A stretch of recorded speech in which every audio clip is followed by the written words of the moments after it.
আজকে আমরা ব্যাকরণের একটি গুরুত্বপূর্ণ বিষয় নিয়ে আসতে চলেছি। বিষয়টি হচ্ছে কারক। তো আমরা ছোটবেলা থেকেই কারক সম্পর্কে আমাদের একটা ধারণা রয়েছে, তো তার মধ্যে অনেক অস্পষ্টতা রয়েছে। সেই ধারণাগুলো এবং সেই অস্পষ্টতাগুলো আজকের ক্লাসে আমরা পরিষ্কার করে নেব। তো দেখা যাক আমাদের কারকের যে বিষয়গুলো রয়েছে।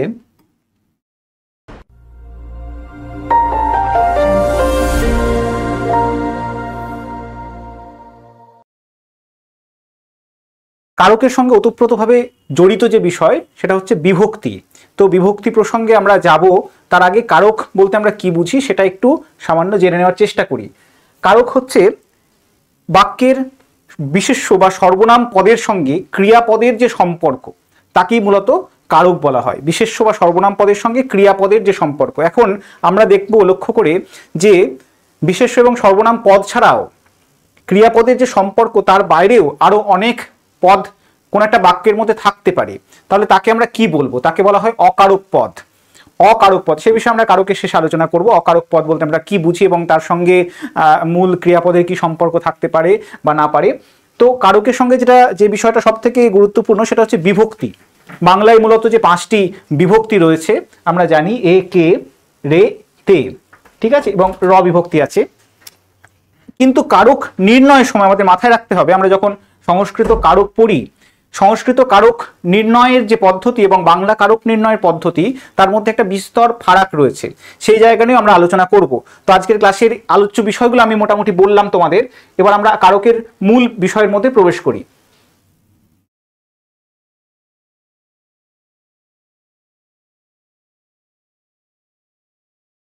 আচ্ছা, বিভক্তি অনুসর্গে আমি পরে আসছি, তার আগে কারক একটু জেনে নিই। দেখো, বাক্যের ক্রিয়ার সঙ্গে বাক্যান্তর্গত বিশেষ্য বা সর্বনাম পদের যে সম্পর্ক, তাকে কারক বলা হয়। যে সম্পর্ক, তাকে কারক বলা হয়। ঠিক আছে, তো কারক মূলত কয় প্রকার? 6 প্রকারের কারক আমরা জানি। কর্তৃকারক, কর্মকারক, করণকারক, সম্প্রদান, অপাদান এবং অধিকরণ। এখন এই সম্প্রদান কারককে আমরা বাংলা ব্যাকরণে অনেক সময় নিমিত্ত কারক হিসেবেও চিহ্নিত করে থাকি। যদিও এই দুটি কারককে এক করে ফেলা ঠিক নয়, কারণ দুটির মধ্যে পার্থক্য রয়েছে সম্প্রদান কারক এবং নিমিত্ত কারকের মধ্যে। যদিও আজকের মধ্যশিক্ষা পর্ষদ বলছে যে নিমিত্ত কারকের মধ্যে সম্প্রদান কারক পড়ে যাচ্ছে, সেই বিষয়ে আমরা আলোচনা করব। তো দেখা যাক, কর্তৃকারক, কর্মকারক, করণ, সম্প্রদান, অপাদান, অধিকরণ, এই 6টি কারক আজকের আমাদের বিষয়। কর্তৃকারক, কর্তৃ মানে কি? কর্তা, অর্থাৎ যে কাজ সম্পন্ন করে তাকে আমরা কর্তা বলি। অর্থাৎ যে ব্যক্তি বা কোনো বস্তু হতে পারে, কিন্তু কখনো কখনো কোনো বস্তু, যখন আমরা কর্মকর্তৃবাচ্য পড়বো সেখানে দেখব কোনো একটা বস্তু সে কিন্তু ক্রিয়া হিসাবে, কর্তা হিসেবে কাজ করে। অর্থাৎ কর্তৃকারক সে সবসময় যে কোনো ব্যক্তি হবে তার কোনো মানে নেই, সেটা কিন্তু কোনো বস্তু হতে পারে। ঠিক আছে, তো কিন্তু তার উদ্দেশ্যটা কি? তার উদ্দেশ্য সে নিজে ক্রিয়া সম্পাদন করবে। আবার কখনো কখনো এমনও হয় সে প্রত্যক্ষভাবে কোনো ক্রিয়া সম্পন্ন করছে না, সে হয়তো পরোক্ষভাবে কোনো ক্রিয়া সম্পন্ন করছে। আমরা যখন কর্মকর্তৃবাচ্য পড়বো বা ভাববাচ্য পড়বো, এটা বাচ্যের বিষয়, কিন্তু বাচ্যের সঙ্গে কারো একটা সম্পর্ক রয়েছে। যেমন আমার দ্বারা কোনো কাজ করা হয়, আমার দ্বারা এই কাজটা করা হচ্ছে, তখন ভালো করে খেয়াল করে দেখো, যদি কোনো একটা বাক্য থাকে যে আমার দ্বারা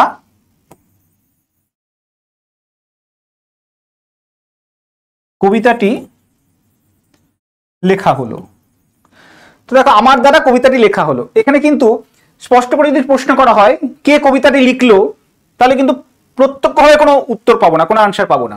কিন্তু আমার দ্বারা লেখা হলো, এখানে কিন্তু কর্তা সে কিন্তু আমি, কিন্তু অন্যভাবে রয়েছে। কিভাবে রয়েছে? কারণ এটা কর্মবাচ্য। ঠিক আছে, কর্মবাচ্য, এখানে কিন্তু যে কর্তা সে কিন্তু আমি। অর্থাৎ বাক্যের গঠনটা বুঝতে হবে। সবসময় যে একই রকম ভাবে প্রশ্ন করলে যে কে ক্রিয়াটি করছে সেভাবে উত্তর পেয়ে যাব, তা নাও হতে পারে।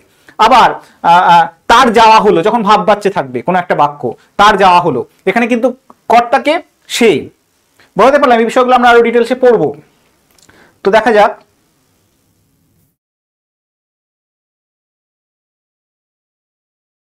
দেখো আমরা এবার কর্তৃকারকের শ্রেণী বিভাজন পড়বো। কর্তৃকারকের অনেক শ্রেণী বিভাগ রয়েছে। কি কি ভাবে কর্তার সঙ্গে, বাক্যের কর্তার সঙ্গে ক্রিয়ার সম্পর্ক স্থাপিত হতে পারে, সেই বিষয়গুলো আজকের ক্লাসে আমরা দেখার চেষ্টা করবো। দেখো, উজ্জ্বকর্তা। উজ্জ্বকর্তা মানে কি? দেখো, ঘরের ছেলের চোখে দেখেছি বিশ্বভূপের ছায়া। আচ্ছা, আমরা একটা সহজ উদাহরণ নিই, যে বৈরাগীর উত্তরীয় পতাকা করিয়া নিও। বৈরাগীর উত্তরীয় পতাকা করিয়া নিও। এখানে যদি আমরা প্রশ্ন করি যে ক্রিয়াপদ কি, যখন আমরা কারক নির্ণয় করব তখন প্রথম যে কাজ সেটা হচ্ছে কোনো একটা বাক্যের ক্রিয়াপদ নির্ণয় করা। দেখো এখানে ক্রিয়াপদ কোনটা, করিয়া। ক্রিয়াপদ কোনটা, করিয়া। বৈরাগীর উত্তরীয় পতাকা করিয়া নিও। এখন যদি ক্রিয়াপদকে প্রশ্ন করা হয় যে কে করে নেবে, কে করে নেবে, আমরা কি সরাসরি কোনো উত্তর পাচ্ছি না। দেখো বৈরাগীর উত্তরীয় পতাকা করিয়া নিও যদি আমরা প্রশ্ন করি তাহলে একটা উহ্য কর্তা সেখানে থাকছে, সেটাকে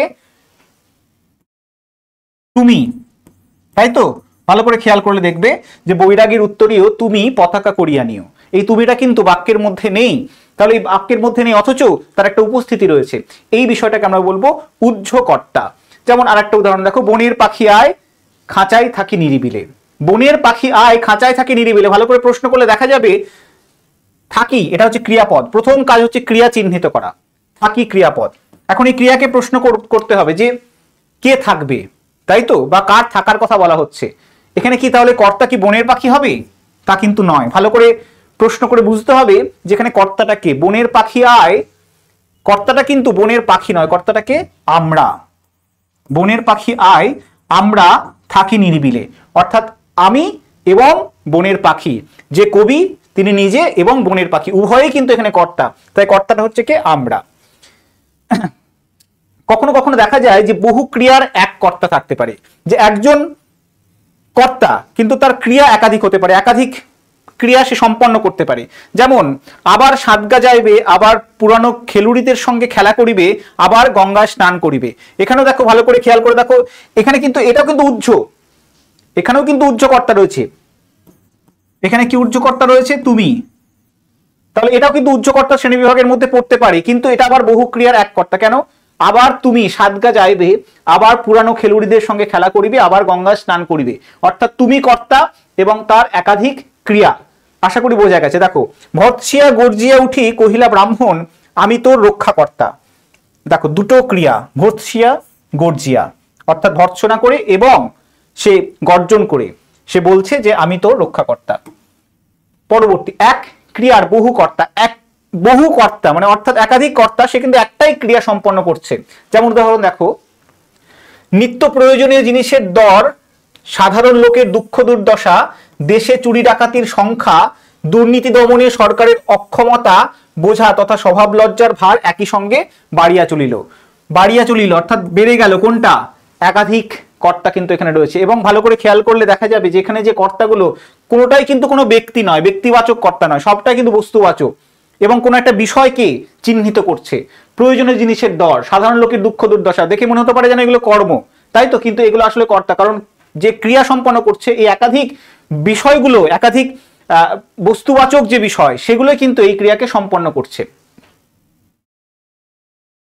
সমধাতুজ কর্তা, এটা একটু আমাদের ভালো করে বুঝতে হবে। সমধাতুজ কর্তা, সমধাতুজ কর্তা মানে কি? আমরা কি বললাম? ক্রিয়ার সঙ্গে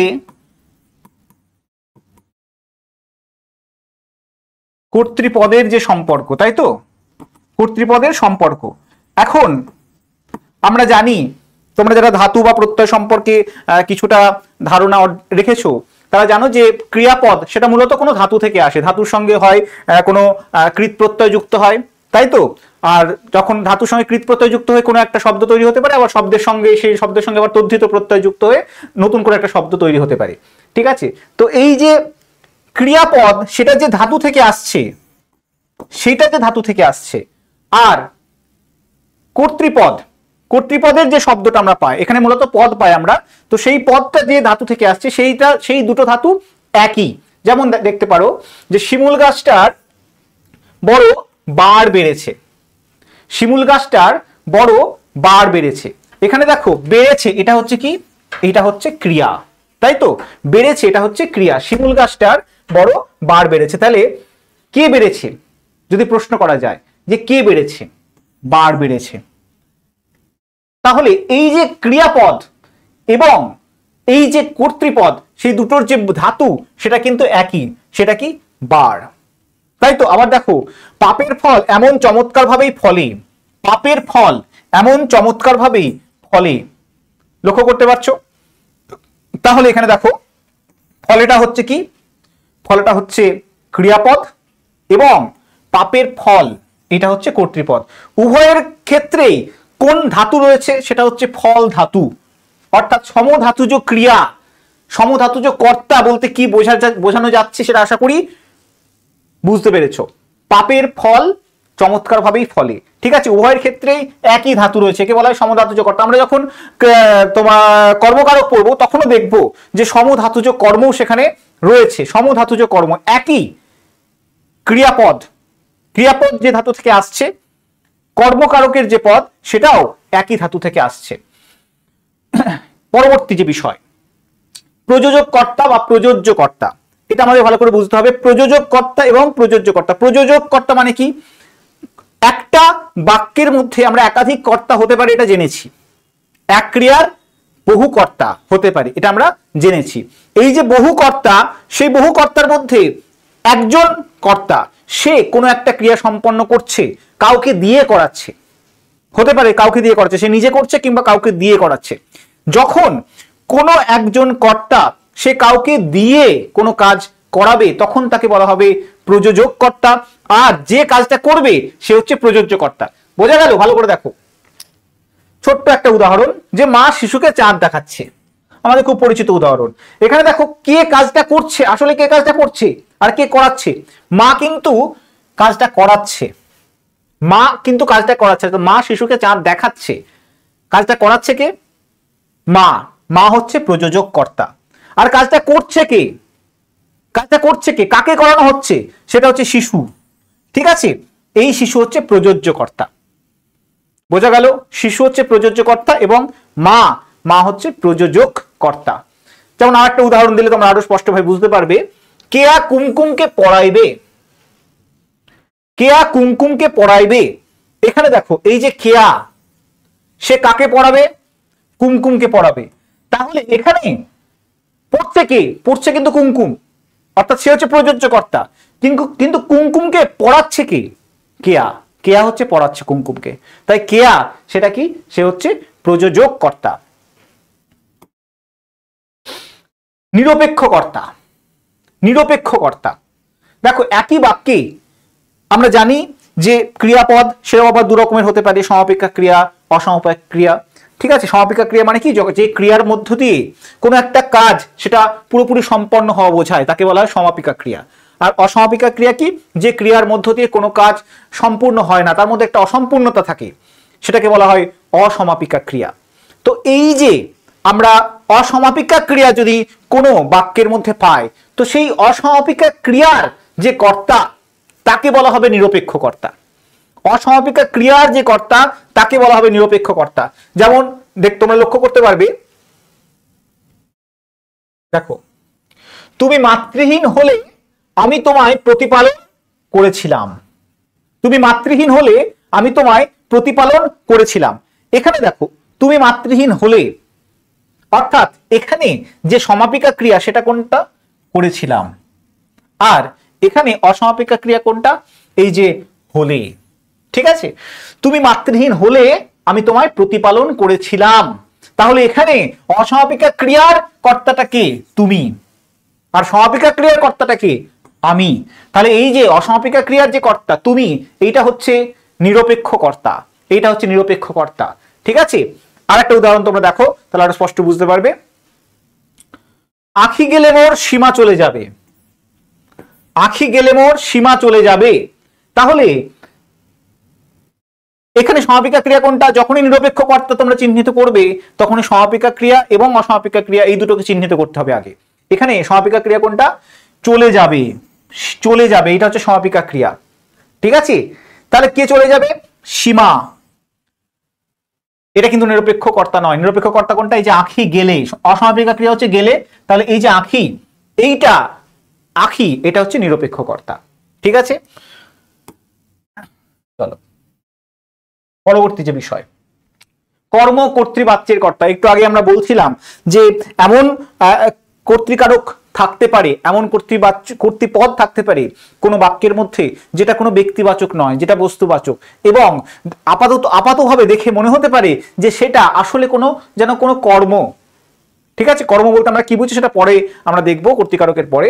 তো দেখো বাক্যে ক্রিয়ার কর্তার উল্লেখ না থাকলে কর্মই যখন কর্তার প্রাধান্য লাভ করে বলে মনে হয়, ক্রিয়ার উল্লেখ নেই, অর্থাৎ ক্রিয়া উহ্য রয়েছে। আমরা উহ্য কর্তা দেখেছি কাকে বলে, ধরো সেই ক্রিয়া সেই কর্তা উহ্য রয়েছে, উহ্য মানে কর্তৃপদ দেখেছি।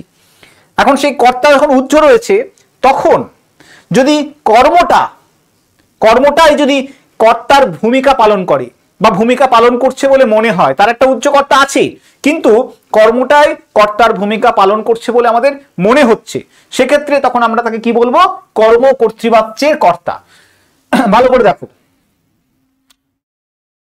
পরম রসের দ্বার নিমেষে খুলিল, পরম রসের দ্বার নিমেষে খুলিল, ঠিক আছে?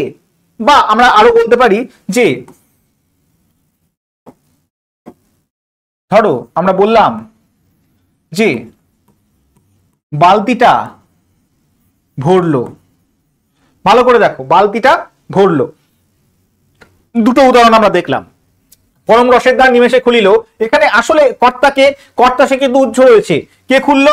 কর্তা উহ্য, কিন্তু সে পরম রসের দ্বার সে নিমেষে খুললো, সে এই যে কর্তা সে কিন্তু উহ্য আছে, অথচ আমাদের মনে হচ্ছে যে পরম রসের দ্বার এটা হচ্ছে কর্ম, এটা হচ্ছে কর্ম, এই দ্বার সে যেন নিজে থেকে খুলে যাচ্ছে, এরকম একটা আমাদের ধারণা তৈরি হচ্ছে। পরম রসের দ্বার নিমেষে খুলিল দেখে মনে হচ্ছে যেন পরম রসের দ্বার নিজে নিজে খুলে গেল, ঠিক আছে? এটাকে বলা হবে কর্ম কর্তৃবাচ্যের কর্তা। আবার দেখো, বালতিটা ভরলো, বালতিটা কে ভরলো? এখানে হতে পারে সে, বালতিটা সে ভরলো, সে উহ্য, অথচ আমাদের এই বাক্যটা দেখে মনে হয় যেন বালতি সে নিজে নিজেই ভরে উঠছে, বালতিটা ভরলো, বালতি সে যেন নিজে নিজেই ভরে উঠছে, অর্থাৎ এই কর্ম সে যেন নিজেই ক্রিয়াটাকে সম্পন্ন করে ফেলছে, এরকম আমাদের একটা ধারণা তৈরি হয়, ঠিক আছে? এটাকে বলা হবে কর্ম কর্তৃবাচ্যের কর্তা। আচ্ছা, আমরা পরের উদাহরণে আসি। অনুক্ত কর্তা, আমরা একটা উহ্য কর্তা পেয়েছি, উহ্য কর্তা একটা পেয়েছি, আর এখানে আরেকটা আমরা কর্তা পাবো অনুক্ত কর্তা। তাহলে উহ্য কর্তা আর অনুক্ত কর্তা এই দুটো অনেক সময় গুলিয়ে যায়, গুলিয়ে যাওয়ার একটা সম্ভাবনা থাকে, যে কোনটাকে আমরা উহ্য কর্তা বলবো আর কোনটাকে অনুক্ত কর্তা বলবো। কারণ উহ্য কর্তা সে উহ্য থাকে, আর অনুক্ত কথার মানে কি? অনুক্ত কথার মানে উহ্য থাকা, কিন্তু এই দুয়ের মধ্যে একটা বিস্তর পার্থক্য রয়েছে, ফারাক রয়েছে। সেটা কি? অনুক্ত কর্তা ভালো করে দেখো যে এখানে কি কর্মবাচ্যে বা ভাববাচ্যে রূপান্তরিত করলে কর্তৃবাচ্যের কর্তা, ধরো কর্তৃবাচ্য মানে কাকে বলবো? ধরো আমি কাজটা করলাম, এইটা হচ্ছে কর্তৃবাচ্য, ঠিক আছে? আবার এই কর্তৃবাচ্যটা কর্মবাচ্যে পরিণত হবে কিভাবে? আমার দ্বারা কাজটা করা হলো, এটা হলো কর্মবাচ্য, ঠিক আছে? আবার এটা ভাববাচ্য হতে পারে, যে আমার কাজটা করা হলো, ভাববাচ্য হতে পারে। তাহলে কর্তৃবাচ্য, কর্মবাচ্য এবং ভাববাচ্য। কর্তৃবাচ্যের যে কর্তা সেটা তো আমরা দেখেছি, আমি কাজটা করলাম, কে কাজটা করলো? আমি, তাহলে এটা সরাসরি আমি যখন বলছি সেটা হয়ে যাচ্ছে কর্তৃবাচ্যের কর্তা। আবার আমার দ্বারা কাজটা করা হলো, এটা হয়ে গেল কর্মবাচ্যের কর্তা। তাহলে কর্মবাচ্যের যে কর্তা সেটাকে আমরা কি বলবো? অনুক্ত কর্তা। অনুক্ত কেন? অনুক্ত কারণ এই কারণে, কারণ এখানে যে কর্তৃপদটা রয়েছে, যে কর্তৃকারকটা রয়েছে, সে কিন্তু নিজে সরাসরি প্রত্যক্ষভাবে কাজটা করছে না, প্রত্যক্ষভাবে কাজটা করছে না, একটা মনে হচ্ছে যেন সেটাকে দিয়ে কেউ করাচ্ছে বা করানো হচ্ছে, এরকম একটা ধারণা সেখানে আসছে। তাই বলা হচ্ছে যে আমার দ্বারা, এটা হচ্ছে অনুক্ত কর্তা। কিংবা ভাববাচ্যের কর্তা হতে পারে, যেমন দেখো এখানে একটা কথা আছে যে আপনার থাকা হয় কোথায়, আপনার থাকা হয় কোথায়, মনে হতে পারে এখানে যেন কর্তাকে খুঁজে পাওয়া যাচ্ছে। ভালো করে দেখো, থাকা হয় কোথায়, কে থাকে? প্রশ্ন করতে হবে কে থাকে, বা থাকা হয় কোথায়, এটা কার? মনে হতে পারে যেন কর্ম, কিন্তু আপনার থাকা হয় কোথায়, আসলে থাকা এই ক্রিয়াটাকে সম্পন্ন করছে কে? আপনি, আপনি, আপনি এই ব্যক্তি সে থাকা ক্রিয়াটাকে সম্পন্ন করছে, কিন্তু প্রত্যক্ষভাবে নয়, ভাববাচ্যের মধ্য দিয়ে। তাই এটাকে বলা হবে অনুক্ত কর্তা। ব্যতিহার কর্তা, যখন কোন বাক্যের মধ্যে একাধিক কর্তা থাকতে পারে, সেটা আমরা দেখেছি যে একটি ক্রিয়ার একাধিক কর্তা হতে পারে, সেটা আমরা আগেই লক্ষ্য করেছি বা খেয়াল করেছি। তো সেই রকম যখন একটি বাক্যের মধ্যে কোনো একটি ক্রিয়া সেটা যখন একাধিক কর্তা সম্পন্ন করছে, তখন তাকে বলা হবে ব্যতিহার কর্তা। তাদের মধ্যে পারস্পরিক ক্রিয়ার বিনিময় বোঝাবে। যেমন দেখো, ছেলেটিকে নিয়ে জমে মানুষে টানাটানি করছে। তাহলে এই যে টানাটানি করছে এটা হচ্ছে ক্রিয়া, এই টানাটানি করছে এই ক্রিয়াটা সম্পন্ন করছে কে? এই ক্রিয়াটা সম্পন্ন করছে কে? এই ক্রিয়াটাকে সম্পন্ন করছে জমে মানুষে, দুজন ব্যক্তি, জম এবং মানুষ। এটাকে বলা হবে ব্যতিহার কর্তা। পারস্পরিক ক্রিয়া বিনিময়, বাপ বেটাতে হাতাহাতি করছে, বাপ বেটাতে হাতাহাতি করছে, ঠিক আছে, হাতাহাতি করছে কে? বাপ এবং বেটাতে, এটা হলো ব্যতিহার কর্তা। এখন আমাদের ভালো করে বুঝতে হবে যে ব্যতিহার এবং সহযোগী কর্তা এই দুইয়ের মধ্যে একটা সম্পর্ক রয়েছে এবং পার্থক্য রয়েছে। এখানেও ব্যতিহারেও একাধিক কর্তা এবং সহযোগী কর্তা সেখানেও একাধিক কর্তা, কিন্তু তাদের মধ্যে যে পার্থক্যটা, সেই পার্থক্যটা ঠিক কোন জায়গায়? ব্যতিহারের যে কর্তাটা পাবো সেখানে কিন্তু মূলত একটা দ্বন্দ্ব বোঝাবে, দ্বন্দ্ব বোঝাবে, ঠিক আছে, একটা দ্বন্দ্ব। দেখো টানাটানি করছে বা হাতাহাতি করছে, একটা দ্বন্দ্ব। কিন্তু সহযোগী কর্তা তারা কি? তারা পরস্পরকে সহযোগিতা করবে, তাদের মধ্যে একটা সহযোগিতার সম্পর্ক, ঠিক আছে। যেমন দেখো বাঘে বলদে এক ঘাটে জল খায়, বাঘে বলদে এক ঘাটে জল খায়।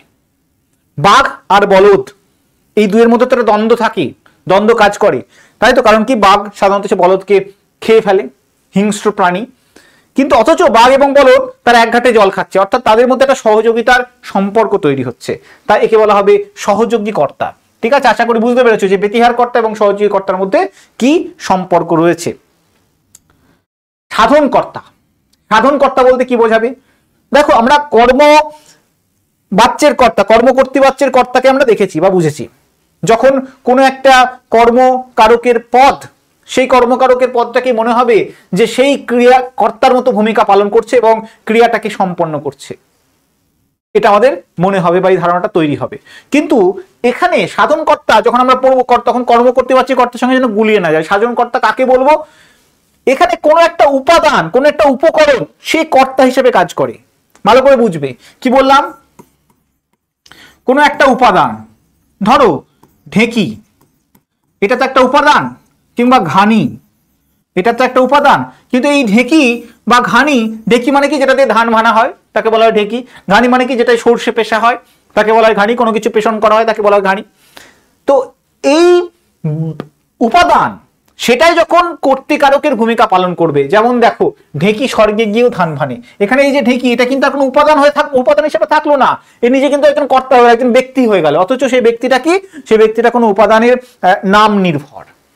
ঘানি স্বর্গে, ঘানি ঢেঁকি স্বর্গে গিয়েও ভান, মানে দেখো ঘানি সর্ষে ভাঙে বই কি, ঘানি সর্ষে ভাঙে বই কি, যে ঘানি সেটা তো একটা উপাদান, অথচ এখানে সেই উপাদানটা, সেই বস্তুবাচক যে উপাদান, সেটা কি করছে?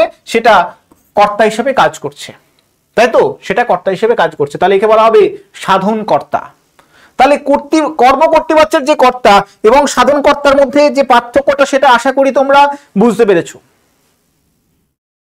কর্মকর্তৃবাচ্যের যে কর্তা, সেখানে কি বললাম? সেটা আসলে কর্ম, কিন্তু মনে হবে কর্তার মতো কাজ করে। যেমন পাশাপাশি লিখলে তোমরা বুঝতে পারবে,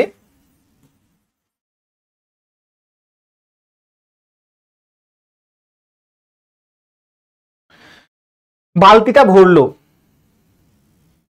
ঠিক আছে, বালতিটা ভরলো। এখানে দেখো আমরা এটা কিন্তু, এটা কি? এটা কর্তা না কর্ম? কর্তা তো নয়, কর্ম। বালতিটা ভরলো, কে ভরলো বালতিটা? সে বালতিটা ভরলো, সেটা হচ্ছে কর্তা। বালতিটা হচ্ছে কর্ম, কিন্তু কর্মটা এখানে কর্তার মতো মনে হচ্ছে, তাই এটা কর্মকর্তৃবাচ্যের কর্তা, তাই এটা কর্মকর্তৃবাচ্যের কর্তা। কিন্তু সাধনকর্তায় কি? সাধনকর্তায় কোনো একটা উপাদান, সেটা মনে হতে পারে কর্মের উপাদান, কিন্তু কর্ম নয়, সেটা আসলে কর্তায়। এখানে আলাদা করে কোনো কর্ম নেই। কর্ম আছে, কি ভাঙছে? ধান ভাঙছে, এটা হচ্ছে কর্ম। ঘানি সর্ষে ভাঙে বই কি, সেটা হচ্ছে কর্ম, কিন্তু কর্তা কোনটা? ঢেঁকি। কর্তা কোনটা? ঘানি। কিন্তু ঢেঁকি আর ঘানি সেটা হচ্ছে কোনো উপাদান, বস্তুবাচক উপাদান। এরপর আমরা আসছি বাক্যাংশ কর্তা।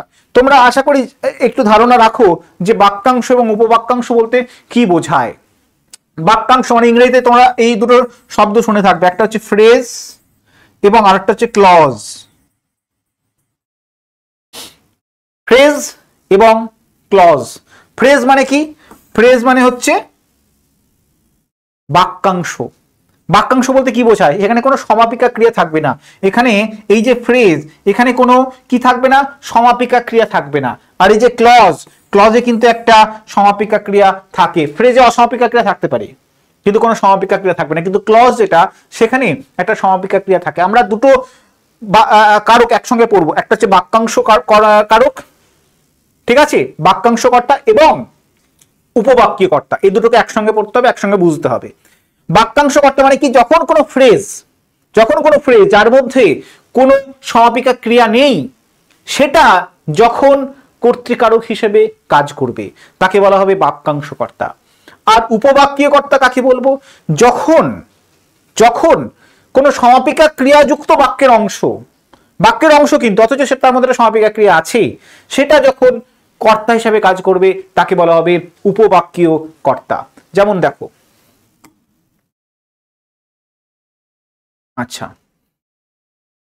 বাক্যাংশ কর্তা সমাপিকা ক্রিয়াবিহীন পদ সমষ্টি বিশেষ্যধর্মী হয়ে, আচ্ছা আমি তোমাদের বললাম, এবার উদাহরণটা দেখো, যে সৎ পথে জীবনযাপন করা, এই যে পুরো বিষয়টা এখানে করা আছে, কিন্তু এখানে কি এটাকে কি সমাপিকা ক্রিয়া আমরা বলতে পারি না, এটা অসমাপিকা ক্রিয়া, তাই বাক্যটা কিন্তু এখানে শেষ হচ্ছে না।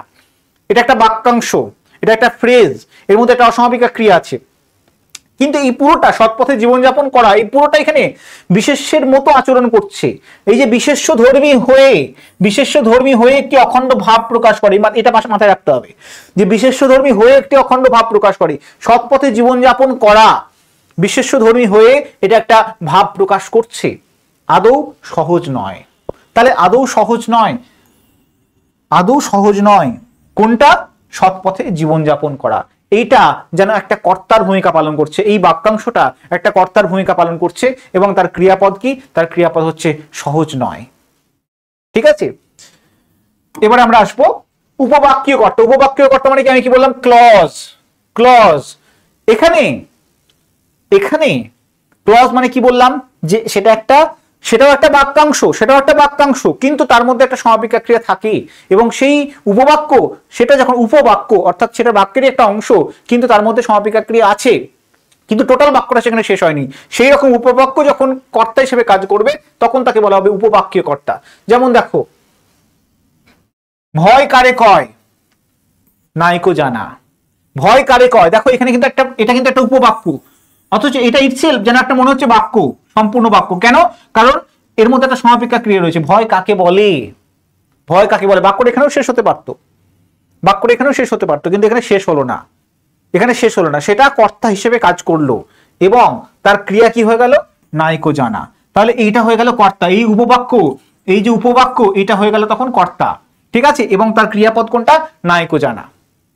ঠিক আছে, চলো আমাদের কর্তৃকারক, সামগ্রিক যে কর্তৃকারকের শ্রেণী বিভাজন রয়েছে, কর্তৃকারক বলতে আমরা কি বুঝি এবং কর্তৃকারক কি কি ভাগে বিভক্ত, তার কি কি সংজ্ঞা এবং দৃষ্টান্তগুলো আমরা পড়লাম।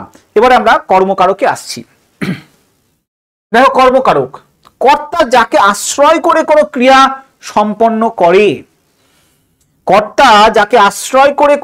সম্পন্ন করে, তাকে বলা হয় কর্মকারক।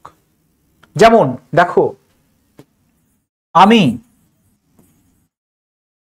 হতে পারে, এই কথাটা আমি পড়ছি, এরকম হতে পারে, আবার আমরা এটাকে বলতে পারি যে আমি বই পড়ছি, এটাও হতে পারে। ঠিক আছে, আমি পড়ছি বা আমি বই পড়ছি, এই দুটোই হতে পারে। তাহলে এখানে দেখো, এখানে শুধুমাত্র ক্রিয়াপদ রয়েছে আর কর্তৃকারক রয়েছে, কর্তা রয়েছে। এখানে কর্তা, ক্রিয়া এবং আরো একটি বিষয় রয়েছে, এইটাকে বলা হচ্ছে কর্ম। এই বিষয়টা কি, এই বিষয়টা হচ্ছে কর্মের অবলম্বন। অর্থাৎ আমি বই পড়ছি, আমি কি পড়ছি, বই পড়ছি। এই কর্মকে যখন কি বা কাকে দিয়ে প্রশ্ন করা হবে, তখন আমরা ক্রিয়াকে যখন কি বা কাকে দিয়ে প্রশ্ন করা হবে তখন আমরা কর্ম পাবো, আর ক্রিয়াকে যখন কে দিয়ে প্রশ্ন করা হয়, সাধারণভাবে বললাম, কারণ আমরা অনেকগুলো উদাহরণ দেখলাম যেটা সাধারণভাবে একরকম ভাবে প্রশ্ন করলে আমরা সেই কর্তাগুলো পাই না।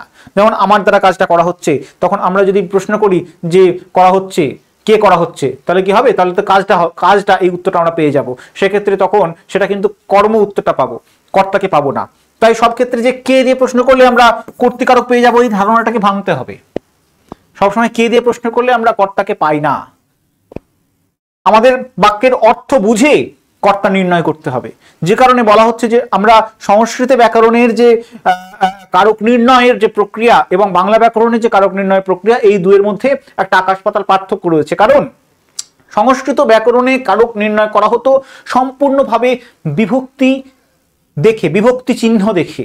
তোমরা জানো, ছোটবেলায় পড়েছো যে আমরা দেখেছিলাম কি, যে কর্তৃকারক সেখানে প্রথমা বিভক্তি, কর্মকারক সেখানে দ্বিতীয়া বিভক্তি, তাই তো, করণকারক সেখানে তৃতীয়া বিভক্তি, এইরকম দেখেছিলাম। আবার সম্প্রদানে চতুর্থ বিভক্তি, ঠিক আছে, অপাদানে পঞ্চমী, সম্বন্ধে ষষ্ঠী আর অধিকরণে সপ্তম বিভক্তি, এই বিভক্তিগুলো আমরা দেখেছিলাম। এবং বিভক্তি চিহ্ন দেখে সেখানে কারক নির্ণয় করা যেত। কিন্তু আমরা বাংলায় বিভক্তি চিহ্ন দেখে কারক নির্ণয় করতে পারি না। যেটা আমরা যখন তির্যক বিভক্তি পড়ব তখন সেই বিষয়টা আমাদের কাছে পরিষ্কার হবে যে বিভক্তি চিহ্ন দেখে কারক নির্ণয় করা সম্ভব নয় বাংলায়, যে কারণে একেবারে বাক্যের অর্থ দেখে কারক নির্ণয় করতে হয়। তো দেখো, আমরা কর্মকারক কাকে বলে সেটা আশা করি বুঝতে পেরেছি। কর্মের প্রকারভেদগুলো দেখো, মুখ্য কর্ম এবং গৌণ কর্ম। আমরা আগেই বলেছিলাম যে ক্রিয়াপদকে কে বা কাকে দিয়ে প্রশ্ন করতে হবে, কি বা কাকে দিয়ে প্রশ্ন করতে হবে, তবে আমরা কর্ম পাবো, তাই তো, তবে আমরা কর্ম পাবো। এখন দেখো, এই যে কর্ম, সে মুখ্য কর্ম এবং গৌণ কর্ম হতে পারে। আমি বললাম না যে কি দিয়ে যখন প্রশ্ন করা হবে তখন সেটা হয়ে যাবে মুখ্য কর্ম। এবং মাথায় রাখবে যে মুখ্য কর্মে যে বিভক্তি থাকে সেটা শূন্য বিভক্তি। শূন্য বিভক্তি কাকে বলে বা কি বলে সেটা আমি তোমাদের বলে দিচ্ছি। আর এটা হচ্ছে কাকে দিয়ে যখন প্রশ্ন করা হবে, কাকে দিয়ে যখন প্রশ্ন করা হবে তখন সেটা হয়ে যাবে গৌণ কারক। ঠিক আছে, কি দিয়ে প্রশ্ন করা হলে মুখ্য কারক এবং কাকে দিয়ে প্রশ্ন করা হলে গৌণ কারক। যেমন করে আমরা কর্তা নির্ণয় করেছিলাম, কর্তাকে আমি বললাম যে সবসময় কে কাজটা করছে এই প্রশ্ন করলেই কর্তা নির্ণয় করা সম্ভব হয় না। ঠিক আছে, কারণ অনেকগুলো আমরা দেখলাম, যেমন কর্মকর্তৃবাচ্যের যে কর্তা, সেটা সবসময় যে কে কাজ করছে এই সাধারণ যে প্রশ্ন, এই প্রশ্ন দিয়ে আমরা কর্তা নির্ণয় করতে পারছি না। ঠিক আছে, তাই সবসময় এই পদ্ধতিটা ঠিক নয় যে কি বা কাকে দিয়ে প্রশ্ন করলে আমরা উত্তরগুলো পেয়ে যাই। আমাদের একেবারে কারক নির্ণয়ের সময় বাক্যের অর্থ বুঝে তবে কারকটা নির্ণয় করতে হবে। বা সংস্কৃত ব্যাকরণের মতো শুধুমাত্র এই প্রথমা বিভক্তি, দ্বিতীয় বিভক্তি এগুলো দিয়েও কারক নির্ণয় করতে পারবো না। তো মুখ্য কর্ম এবং গৌণ কর্ম দেখো, আমরা ছোট্ট একটা উদাহরণ যদি দেখি, যেমন মৃণালবাবু শচীনকে ইতিহাস পড়ান। মৃণালবাবু শচীনকে ইতিহাস পড়ান, এখানে দেখো প্রথমে কি ক্রিয়া নির্ণয় করো, পড়ান। তাহলে কি পড়ান? ইতিহাস পড়ান। আর কাকে পড়ান? শচীনকে। দেখো আমি কি বলেছিলাম যে মুখ্য কর্ম, তাকে চেনার আরেকটা উপায় হচ্ছে সেখানে শূন্য বিভক্তি থাকবে। এখানে কি পড়ান? ইতিহাস পড়ান। ইতিহাসে কোনো বিভক্তি আছে? কোনো বিভক্তি নেই। যখন যেখানে বিভক্তি থাকে না তাকে বলা হবে শূন্য বিভক্তি। ঠিক আছে, আসলে যদি বলা হয় যে শূন্য বিভক্তিটা আসলে কি, শূন্য বিভক্তিটা আসলে কিন্তু একটা বিভক্তি, সেটা হচ্ছে অ। এই যে অবিভক্তি, সেটাকে কিন্তু আমরা শূন্য বিভক্তি বলে চিহ্নিত করি, কারণ সেটা অদৃশ্য হিসেবে থাকে।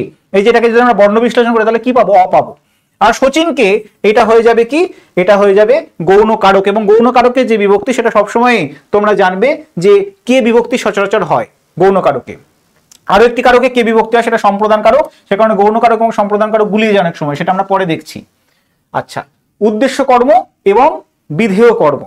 উদ্দেশ্য কর্ম এবং বিধেয় কর্ম, তোমরা জানো যে আমরা যেমন দেখলাম বাক্যাংশ কর্তা এবং উপবাক্যীয় কর্তা এই দুটো আলাদা বিষয়। বাক্যাংশ বলতে কি বোঝায়? সাধারণত ফ্রেজ। আর উপবাক্য বলতে কি বোঝায়? ক্লজ। ফ্রেজ এবং ক্লজের পার্থক্যটা তোমাদের আমি বললাম। এবার আমরা উদ্দেশ্য এবং বিধেয় বাক্যের প্রসঙ্গে, কর্মের প্রসঙ্গে আসছি। দেখো, তোমাকে করিল বিধি ভিক্ষুকের প্রতিনিধি। এখানে উদ্দেশ্য কোনটা? তোমাকে।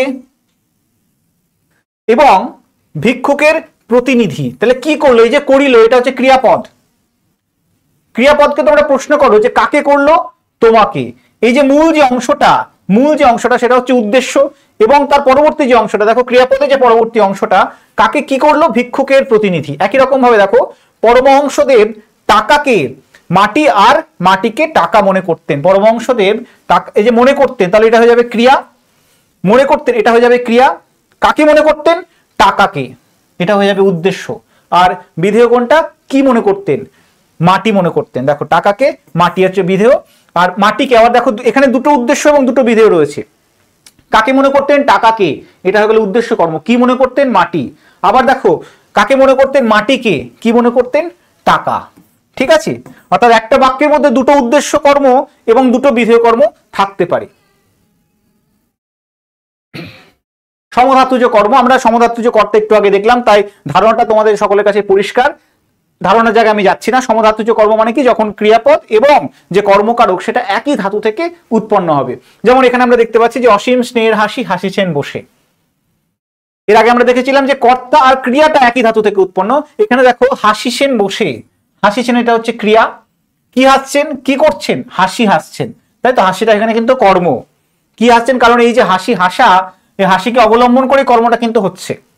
অথচ দুটো দেখো ধাতু সেটা কিন্তু একই, হাস ধাতু। ঠিক আছে। আবার যদি আর একটা উদাহরণ দেখা যায়, খেলা খেলছি, খেলা খেলছি, খেলছি এটা হচ্ছে ক্রিয়া, আর কি করছি, কি খেলছি, খেলা খেলছি। তাহলে দুটোই কিন্তু যে খেল ধাতু, সেই খেল ধাতু থেকে দুটো আসছে, ক্রিয়া এবং কর্ম, তাই এটাকে বলা হবে সমধাতুজ কর্ম।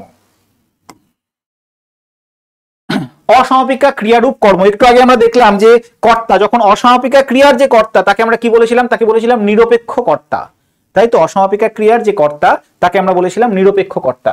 এবারে আমরা অসমাপিকা ক্রিয়ার যে কর্ম সেই বিষয়টাকে জানবো। দেখো, মরিতে চাহি না আমি সুন্দর ভুবনে, মরিতে চাহি না আমি সুন্দর, অসমাপিকা ক্রিয়া রূপ কর্ম।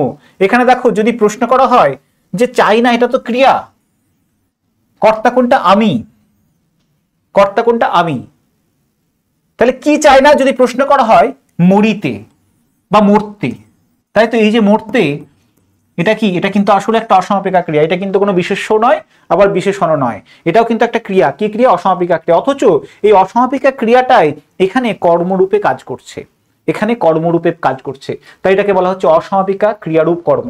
তোমাদের আমি বলছিলাম যে অকারক পদ, এখানে দেখো যদি প্রশ্ন করা, এই যে সুন্দর, সুন্দর যে কথাটা, এটা কি কোনোভাবে ক্রিয়াপদের সঙ্গে সম্পর্কিত? এই যে চাইনা, চাইনার সঙ্গে কি সুন্দরের কোনো সম্পর্ক রয়েছে? না, চাওয়ার সঙ্গে সুন্দরের কোনো সম্পর্ক নেই। তাই এই যে সুন্দর, এটাকে বলা হবে অকারক পদ। আচ্ছা, বাঙালি কি হাসতে ভুলেছে, বাঙালি কি হাসতে ভুলেছে, দেখো হাসতে কি ভুলেছে, হাসতে ভুলেছে, হাসতেটা ক্রিয়াপদ, হাসতেটা কর্ম, অথচ কি ধরনের কর্ম, অসমাপিকা ক্রিয়ারূপ কর্ম, কারণ হাসতে এটা হচ্ছে একটা ক্রিয়া, অসমাপিকা ক্রিয়া। বাক্যাংশ কর্ম, আমরা একটু আগে দেখলাম বাক্যাংশ কর্তা। বাক্যাংশ মানে কি, আমি বললাম ফ্রেজ যেখানে কোনো ক্রিয়াপদ থাকে না, বা ক্রিয়াপদ থাকতে পারে, সেটা অসমাপিকা ক্রিয়া হবে, কোনো সমাপিকা ক্রিয়া নয়। যেমন একটা উদাহরণ দেখো, যদি বলা হয় কোকিলের মিষ্টি সুর, সুরে কুহু কুহু ডাকা, কোকিলের মিষ্টি সুরে কুহু কুহু ডাকা, এটা হচ্ছে একটা ফ্রেজ, এটা হচ্ছে একটা ফ্রেজ, কোকিলের মিষ্টি সুরে কুহু কুহু ডাকা, কারণ এখানে বাক্যটা শেষ হচ্ছে না, এবং এখানে কিন্তু যে ক্রিয়াটা রয়েছে ডাকা, এটা কিন্তু অসমাপিকা ক্রিয়া।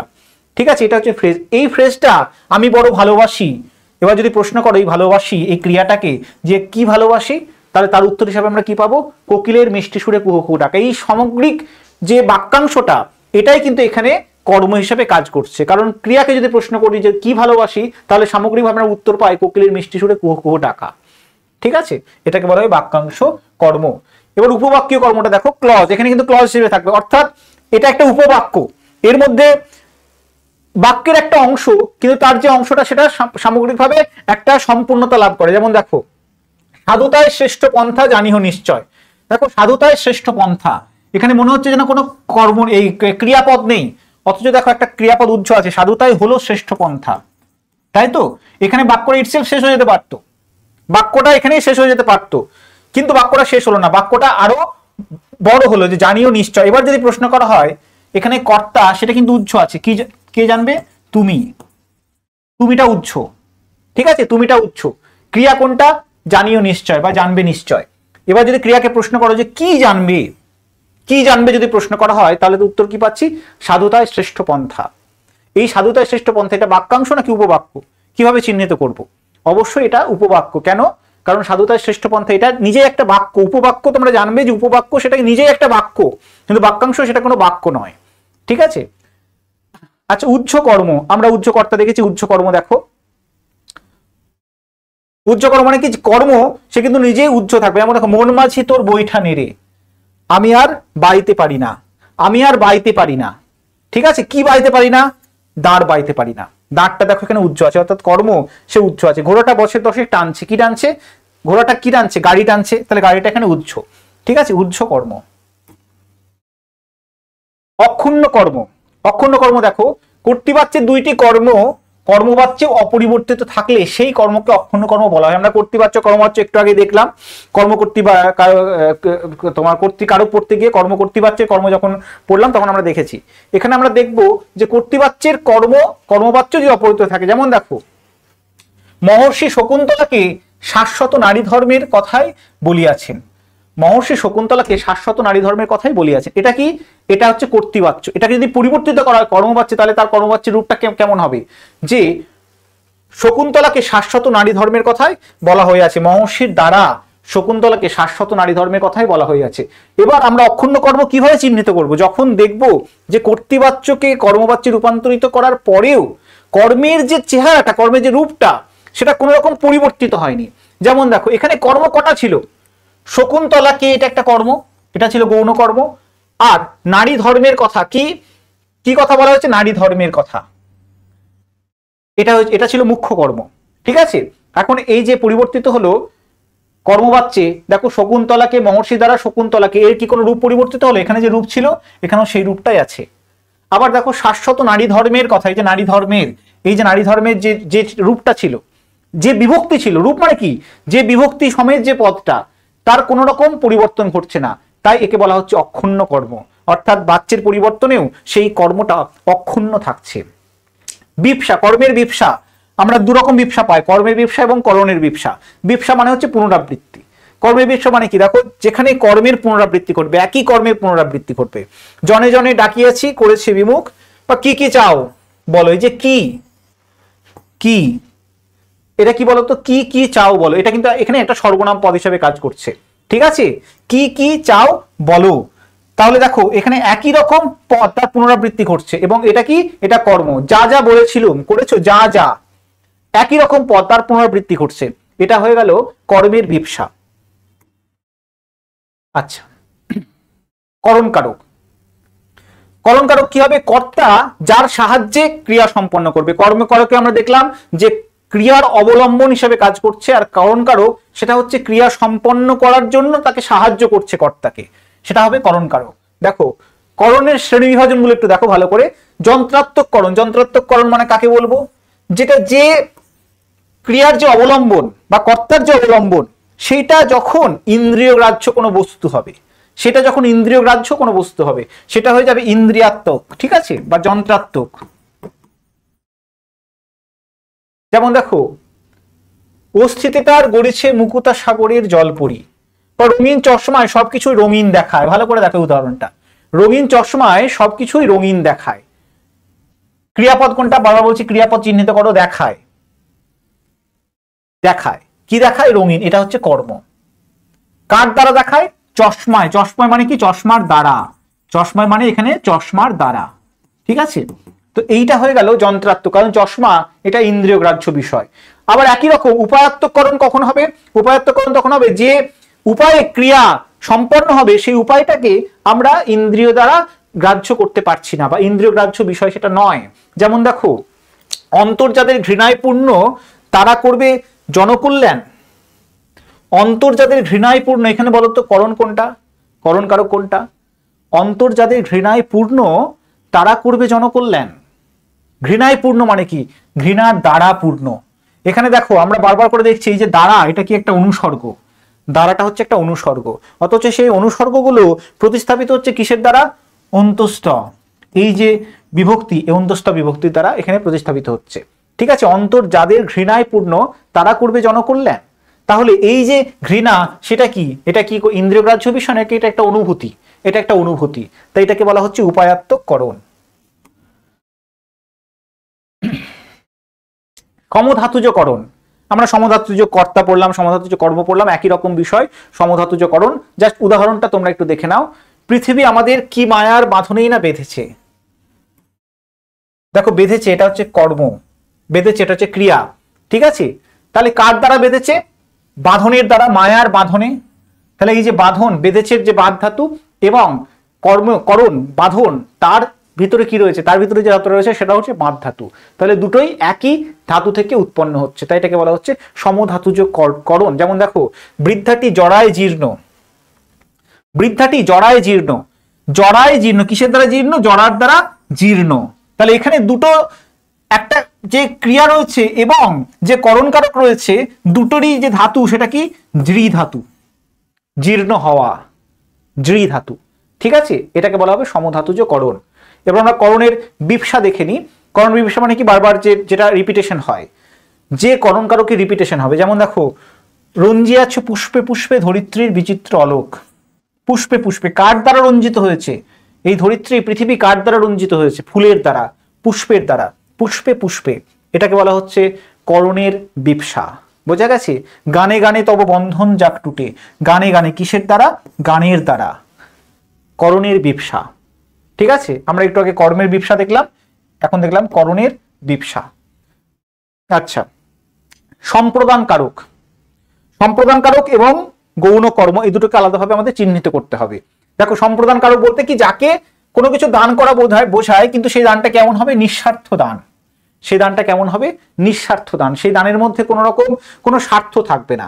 যেমন এই দানগুলো সাধারণত দেখবে কোনো দেবতাকে যে দান করা হয় বা ভিক্ষুককে যে দান করা হয়, সেই দানগুলোকে বলা হবে নিঃস্বার্থ দান। কিন্তু সেই দানের মধ্যে যখন স্বার্থ চলে আসবে বা কোনো প্রয়োজন চলে আসবে, সেটা কিন্তু তখন আর সম্প্রদান কারক থাকবে না, তখন সেটা গৌণ কর্ম হয়ে যাবে। এই পার্থক্যটা আমাদের জাস্ট বুঝে নিতে হবে যে সম্প্রদান কারক যখন কোনো দেবতাকে দান করা হবে। কিন্তু আরো একটা উদাহরণ, তাহলে যদি আমরা বলি যে দেবতাকে নৈবেদ্য দাও বা দিলাম, তাহলে এই যে দেবতাকে নৈবেদ্য দিলাম, এই যে দেবতাকে কাকে দিলাম? দেবতাকে। এখানেও কিন্তু আমরা ক্রিয়াপদকে কাকে দিয়েই প্রশ্ন করছি, কাকে দিয়ে প্রশ্ন করছি। কর্মের ক্ষেত্রে আমরা কাকে দিয়ে প্রশ্ন করি এবং এখানেও কাকে দিয়ে প্রশ্ন করছি, কি উত্তর পাচ্ছি? দেবতাকে। কিন্তু এই যে দান, সেটা কি নিঃস্বার্থ দান, তাই এটা সম্প্রদান কারক। কিন্তু অন্যদিকে দেখো, যদি বলা হয় যে দোকানিকে টাকা দেওয়া বা খদ্দেরকে সওদা দেওয়া, এখানেও দেখো ক্রিয়া বোঝাচ্ছে, কোনো কিছু দান বোঝাচ্ছে, তাই তো? জমিদারকে খাজনা দেওয়া, এখানেও দান বোঝাচ্ছে, কাকে দেওয়া হচ্ছে? জমিদারকে। কিন্তু এটাকে কি আমরা সম্প্রদান কারক বলবো? বলবো না। কেন বলবো না? কারণ এই যে দান, সেটা কোনো নিঃস্বার্থ দান নয়।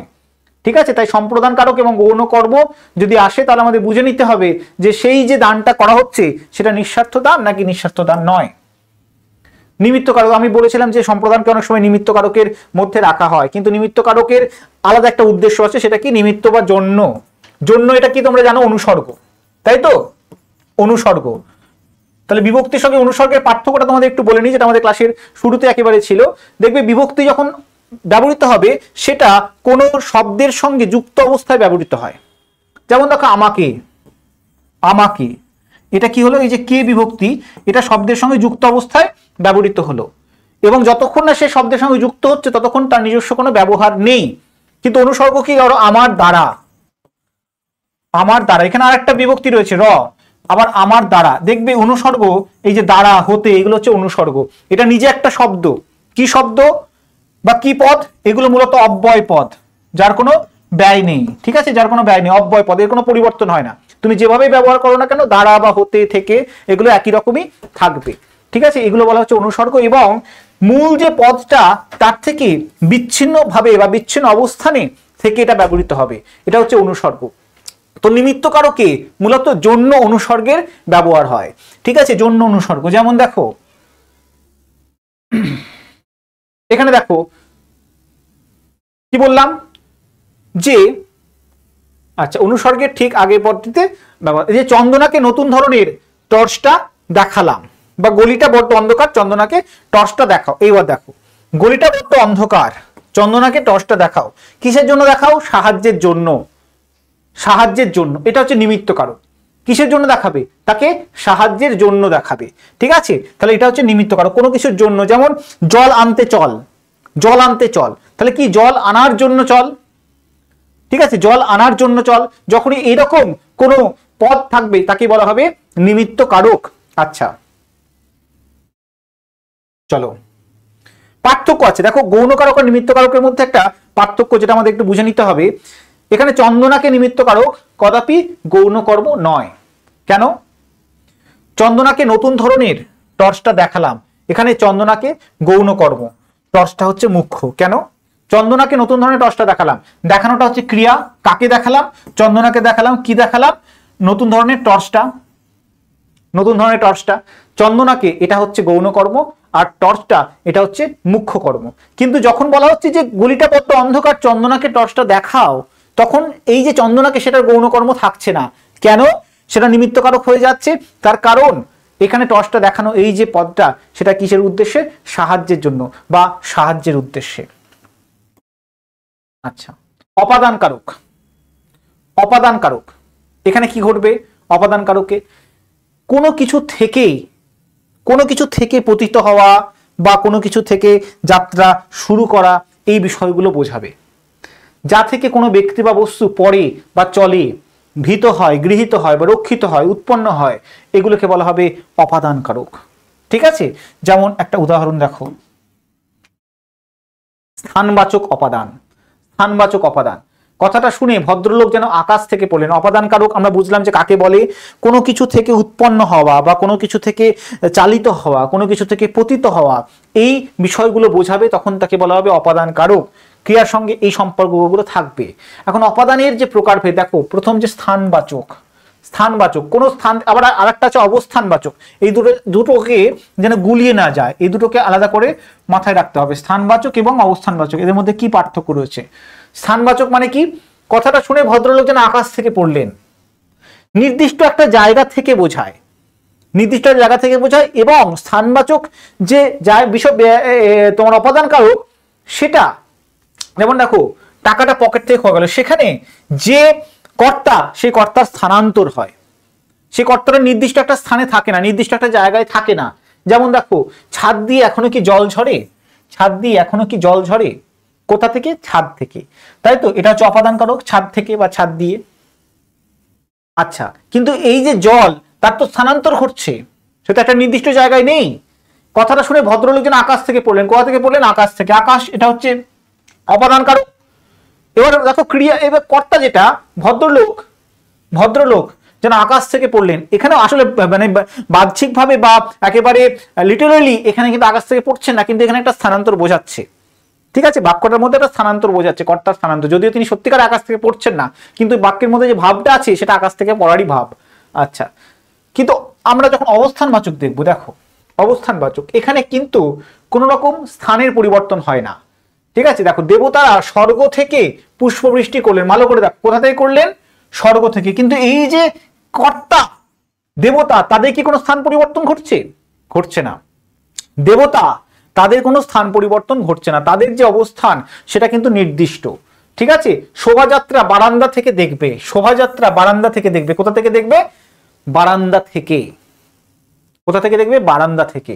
কিন্তু ব্যক্তির যে অবস্থান, কর্তার যে অবস্থান, সেটা কি পরিবর্তিত হচ্ছে? হচ্ছে না, সেটা একই জায়গায় রয়েছে। দূরত্ববাচক দেখো, বুদির কেল্লা চিতর হতে যোজন তিনেক দূরে। দূরত্ববাচক একটা ডিস্টেন্স বোঝাচ্ছে। বুদির কেল্লা চিতর থেকে কত যোজন দূরে? যোজন তিনেক দূরে, দূরত্ব বোঝাচ্ছে। তাহলে এই যে বুদির কেল্লা চিতর হতে, কোথা থেকে? চিতর থেকে, অপাদান কারক। ঠিক আছে? দূরত্ববাচক অপাদান। বিকৃতিবাচক অপাদান। বিকৃতিবাচক অপাদান মানে কি? যখন কোনো বস্তুর রূপান্তর হয়, কোনো একটা বস্তু থেকে অন্য একটা বস্তুতে রূপান্তর বোঝাবে, তাকে বলা হবে বিকৃতিবাচক অপাদান। বিকৃতিবাচক অপাদান যেমন দেখো, দুধে দই হয়, টাকায় কিনা হয়। আসলে এর মধ্যে একটা যে অনুসর্গটা নিহিত রয়েছে, সেটা কি? দুধে দই হয় মানে দুধ থেকে দই হয়।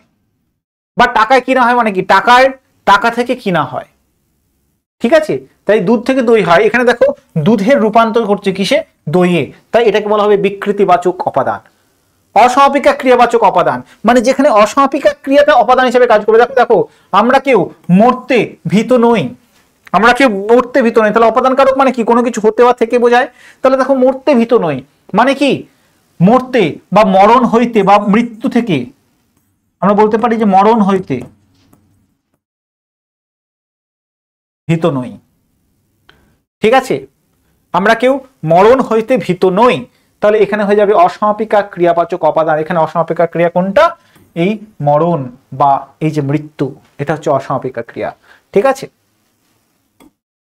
এবার দেখো অধিকরণ কারকের অধিকরণ কারক। অধিকরণ কারক মানে কি, কোন স্থানে বা যে সময়ে কোনো কর্তা ক্রিয়া সম্পন্ন করে বা কোনো বিষয়ে যদি ক্রিয়া সম্পন্ন হয় তাহলে তাকে আমরা বলবো অধিকরণ কারক। যে স্থানে, যে বিষয়ে, যে সময়ে কোনো ক্রিয়া সম্পন্ন হয় তাকে বলা হবে অধিকরণ কারক। এবং অধিকরণ কারক এই যে বিষয়গুলো বললাম সে অনুযায়ী দেখো 3 প্রকার: স্থানাধিকরণ, কালাধিকরণ এবং বিষয়াধিকরণ। স্থানাধিকরণ, কালাধিকরণ এবং বিষয়াধিকরণ, এই 3 প্রকার অধিকরণ কারক রয়েছে। ঠিক আছে, ভালো করে দেখো। তাহলে অধিকরণ কারক ক প্রকারের প্রশ্ন হতে পারে, যে অধিকরণ কারক কয় প্রকার? 3 প্রকার: স্থানাধিকরণ, কালাধিকরণ এবং বিষয়াধিকরণ। এখন স্থানাধিকরণ, একাধিক স্থানাধিকরণ হয়, স্থানাধিকরণে নানান প্রকারভেদ আছে।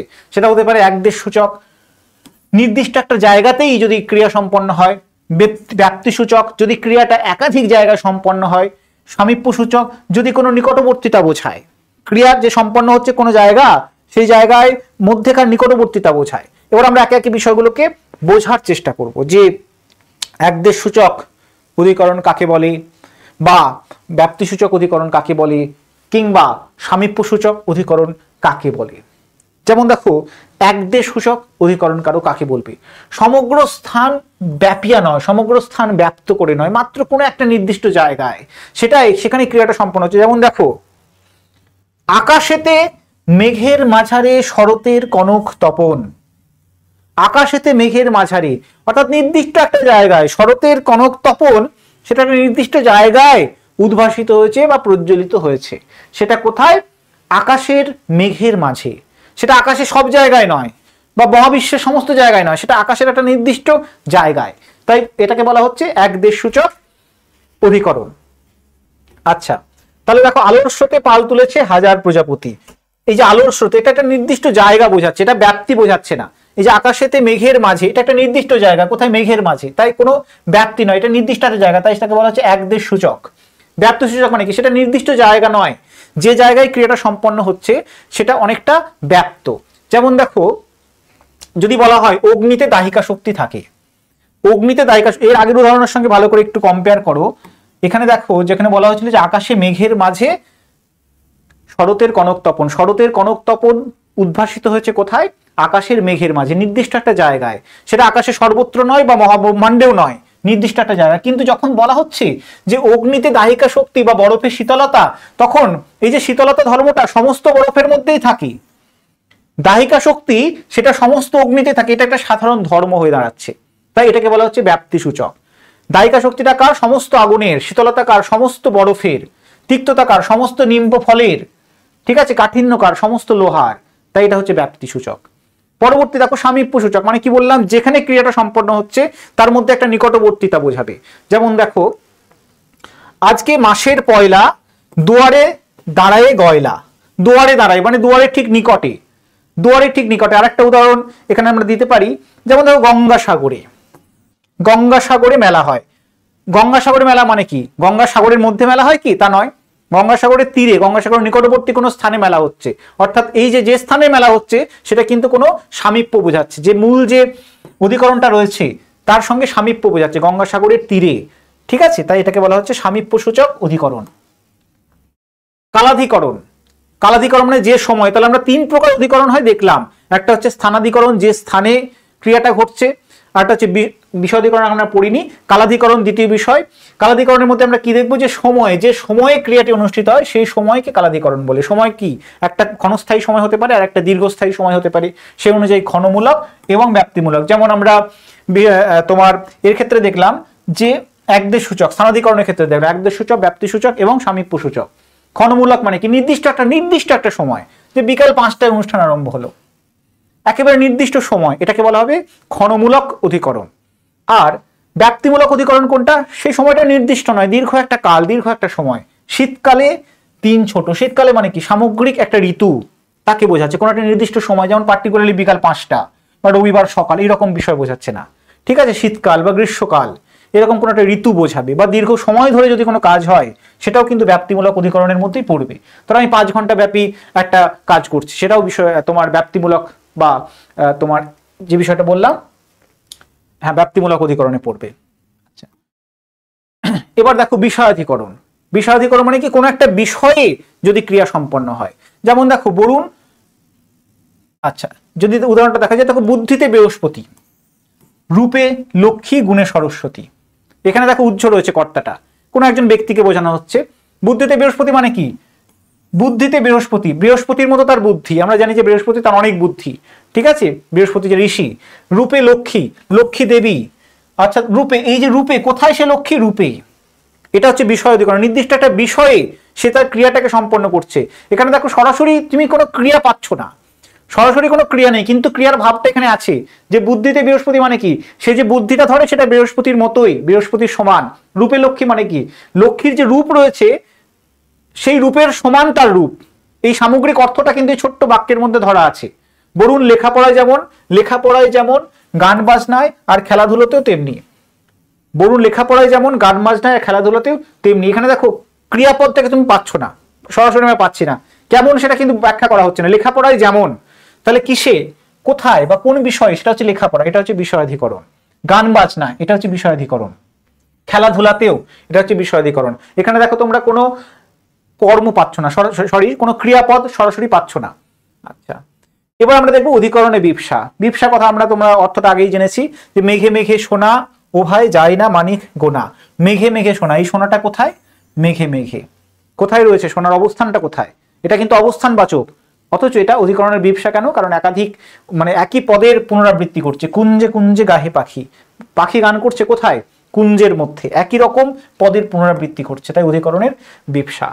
আচ্ছা এবার আমরা এই প্রশ্নটা অনেক সময় আছে, তির্যক বিভক্তি বলতে কি বোঝা? আমরা যে কারণে বললাম যে সংস্কৃত যে কারক নির্ণয়, সেখানে আমরা দেখেছিলাম প্রথমা বিভক্তি একেবারে কর্তৃকারকে, দ্বিতীয় বিভক্তি কর্মে, তৃতীয় বিভক্তি করণে, আচ্ছা নিমিত্ত কারকে সেখানে দেখলাম চতুর্থী বিভক্তি, অপাদানে পঞ্চমী, আর সম্বন্ধে ষষ্ঠী, আর অধিকরণে সপ্তমী বিভক্তি।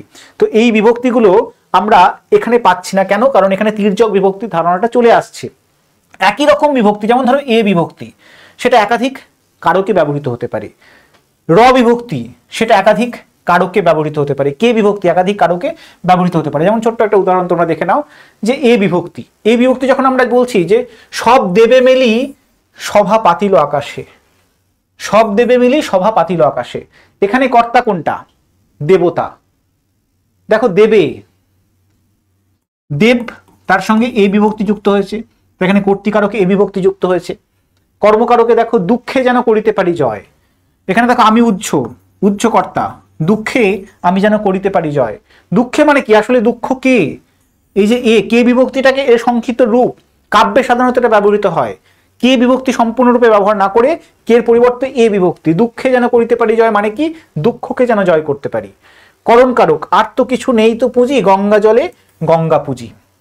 আর তো কিছু নেই তো পুঁজি, গঙ্গা জলে গঙ্গা পুজো। যে গঙ্গা জলে, কিসের দ্বারা, কিসের মাধ্যমে বা কিসের দ্বারা গঙ্গা পুজো করা হচ্ছে? গঙ্গা জলের দ্বারা। এখানে দেখো এই বিভক্তি, তাহলে আমরা এই বিভক্তিটা কর্তৃকারকেও পেলাম, কর্মেও পেলাম, আবার করণেও পেলাম। তাই এই যে ধারণাটা, এটাকে বলা হচ্ছে তির্যক বিভক্তি। এরকম নানান যে বিভক্তিগুলো রয়েছে, যে 5 প্রকার বিভক্তি আমরা পাই, সেই 5 প্রকার বিভক্তি নানান কারকে ব্যবহৃত হতে পারে। যেমন আর একটা ছোট্ট উদাহরণ দেখে নিই, সম্প্রদান কারকে দেখো, যে আমায় কিছু দাও গো বলে বাড়িয়ে দিলে হাত। এই যে আমায়, দেখো অন্তস্থ বিভক্তি। অন্তস্থ মানে কি?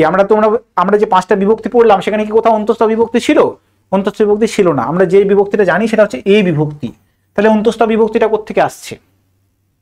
এটা আমরা ধ্বনি পরিবর্তন যখন দেখবো তখন সেখানে দেখতে পাই যে এই বিভক্তি সেটা অন্তস্থ শ্রুতি হয়ে যায় সেখানে, ঠিক আছে? তাই আমায় পরিবর্তিত হয়ে যায়। আচ্ছা অপাদান, মুগ্ধ কমলাকান্ত চরণে জাহ্নবী জনম পান, বা কেন বঞ্চিত হব চরণে। এখানে দেখো এই বিভক্তি, কেন বঞ্চিত হব চরণে মানে কি?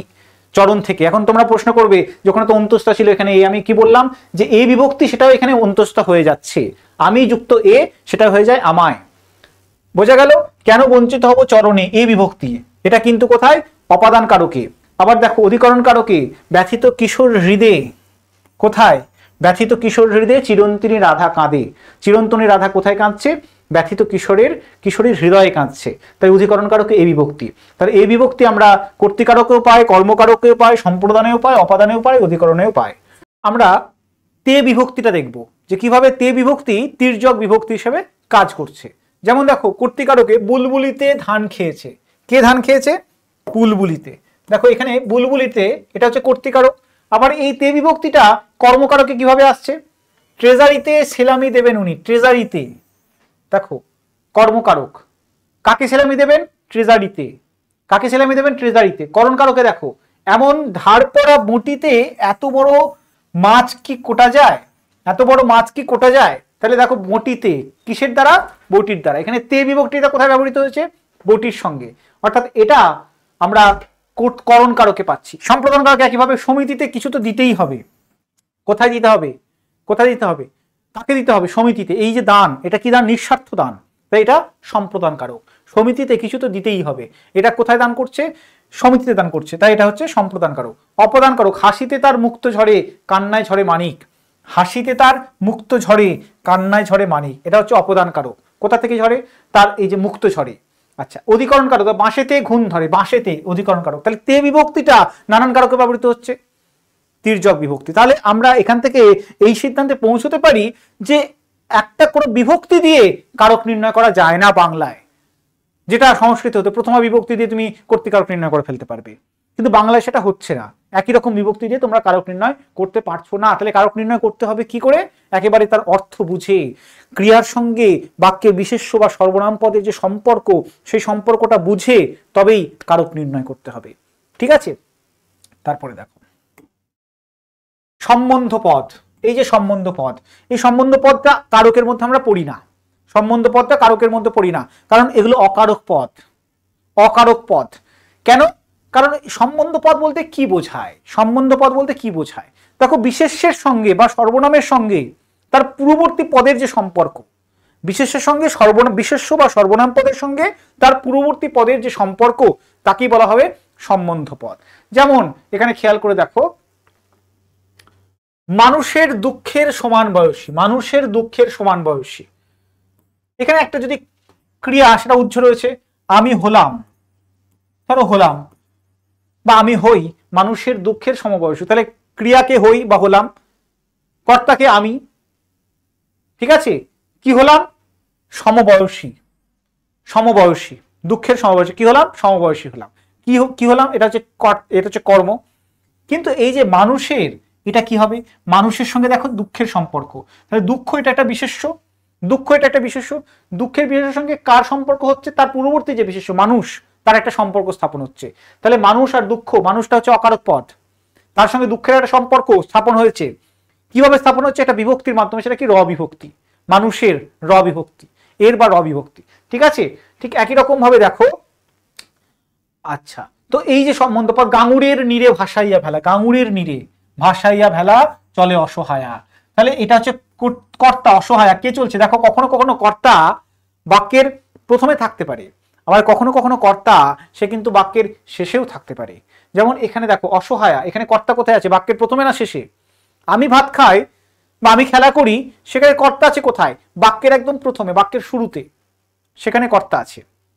কিন্তু এখানে কর্তা কোথায় আছে? আমি গাঙুরের নীরে ভাসায়া ভেলা চলে অসহায়া, এখানে কর্তা আছে দেখো একদম বাক্যের শেষে। কে চলে? অসহায়া চলে। কিভাবে চলে? ভাসাইয়া ভেলা, ভেলা ভাসিয়ে চলে। কোথায়? গাঙুরের নীরে। গাঙুরের নীরে, এই দুয়ের মধ্যে একটা সম্বন্ধ রয়েছে। গাঙুরের নীরে, এই দুয়ের মধ্যে একটা সম্বন্ধ রয়েছে। ঠিক আছে? তাই এটাও বিশেষ্য। এই বিশেষ্যের আগে বিশেষ্যের যে সম্বন্ধ বা সর্বনামের সঙ্গেও বিশেষ্যের সম্বন্ধ হতে পারে, তাকে সম্বন্ধ পদ বলে। এবং সম্বন্ধ পদ চেনার একটা উপায় হচ্ছে র বিভক্তি সেখানে থাকে। র বিভক্তি। তাহলে অকারকে বিভক্তি থাকবে, বাক্যে ব্যবহৃত সকল বিশেষ্য বা বিশেষ্য স্থানীয় পদের সঙ্গেই যে ক্রিয়ার সাক্ষাৎ সম্বন্ধ থাকবে এমন নয়। সুতরাং কারক বলা চলে না, কারক বলা চলে না এমন বিশেষ্য বা সর্বনাম পদও বিভক্তিযুক্ত হয়ে বাক্যে স্থান পায়, এবং তাকেই বলা হবে অকারক পদ। এটা মাথায় রাখবে যে কোনো পদই বিভক্তি ছাড়া বাক্যে স্থান পেতে পারে না। বিভক্তিহীন শব্দ বাক্যে স্থান পেতে পারে না। মনে হতে পারে যে সেখানে বিভক্তি নেই, কিন্তু সেখানে একটা বিভক্তি আছে, সেটা হচ্ছে শূন্য বিভক্তি, যেটা আসলে অবিভক্তি, যেটা আসলে অবিভক্তি। ঠিক আছে? তাই সম্বন্ধ। আবার একটা দেখো, সম্বোধন পদ বলে আরো একটা পদ আছে, তোমরা জানো, সেটাও কিন্তু অকারক পদ, সেটাও কিন্তু অকারক পদ। তাহলে সম্বোধন পদ কি? যেমন দেখো, কাউকে যদি কিছু ডাকা হয় বা আহ্বান করা হয়, ওহে কোথায় চললে, ওহে শুনে যাও, ঠিক আছে, বা সখী তোমাকে বলছি। এই যে সম্বোধন করে বলা যে সখী, সখী তুমি কোথায় চললে,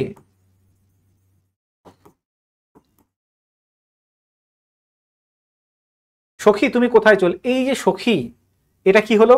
এটা কিন্তু সম্বোধন, মানে সম্বোধন করা হচ্ছে, ঠিক আছে? কাউকে ডাকা হচ্ছে, কাউকে বলা হচ্ছে যে তুমি কোথায় চললে। এটা এর সঙ্গে কিন্তু বাক্যের ক্রিয়ার কোনো সম্পর্ক নেই। সম্পর্ক আছে কি? চললের সঙ্গে কোনো সম্পর্ক নেই। চললের সঙ্গে কার সম্পর্ক রয়েছে? তুমি, এই সর্বনামের সম্পর্ক রয়েছে। তাই তুমিটা এখানে কিন্তু কি ক্রিয়া, কর্তা, সে কিন্তু কর্তৃকারক, তুমিটা কর্তৃকারক, কিন্তু তুমিকে সম্বোধন করা হচ্ছে কিভাবে? সখী ডাকে। তাই সখীটা, তার সঙ্গে ক্রিয়ার কোনো সম্পর্ক নেই। তাই সম্বোধন পদ সেটাও হচ্ছে কি? অকারক। আচ্ছা, কারক বিভক্তি নির্ণয় কিভাবে করব? বারবার বলছি যে এখানে দেখো, কারক বিভক্তি আমরা দেখলাম, তির্যক বিভক্তি সেখানে দেখে নিয়েছি যে কারকের ক্ষেত্রে নির্দিষ্ট কোনো বিভক্তি হয় না, কারণ একটি বিভক্তি সেটা একাধিক কারকে ব্যবহৃত হতে পারে। তা সত্ত্বেও বলা যায় যে কিছু কিছু কারকে কিছু কিছু নির্দিষ্ট বিভক্তি কখনো কখনো ব্যবহৃত হয়, সম্ভাবনা রয়েছে তার। যেমন দেখো কে, কে বিভক্তি আমরা গৌণকর্মেও তো পাই। মা শিশুকে চাঁদ দেখাচ্ছে, মা শিশুকে চাঁদ দেখাচ্ছে, গৌণকর্মে পেয়েছিলাম কে, ঠিক আছে? কাকে দেখাচ্ছে? শিশুকে দেখাচ্ছে, গৌণ কর্ম ছিল সেটা। আবার দেখো আমাকে যেতেই হবে, এখানে দেখো কে বিভক্তিটা, এ কে বিভক্তি বা এ, সেটা কোথায় যুক্ত হয়েছে? সেটা কর্তৃকারকে যুক্ত হয়েছে। আবার দেখো এ ঘরে কত ছেলে মেয়ে আছে, এ ঘরে কত ছেলে মেয়ে আছে, ছেলে মেয়ে, আর কোনো কিছু অতিরিক্ত অংশ এখানে যুক্ত হয়নি, সুতরাং পদটিতে কর্তৃকারক শূন্য বিভক্তি। যেমন ছেলে মেয়ে, এই ঘরে আর কত ছেলে মেয়ে আছে, এখানে কি কোনো বিভক্তি যুক্ত হয়েছে? আর কোনো বিভক্তি যুক্ত হয়েছে? নেই। তাহলে ছেলে মেয়ে এখানে কি বিভক্তি হয়েছে? শূন্য বিভক্তি। তাহলে কর্তৃকারকে কে বিভক্তি হতে পারে? কর্তৃকারকে শূন্য বিভক্তি হতে পারে।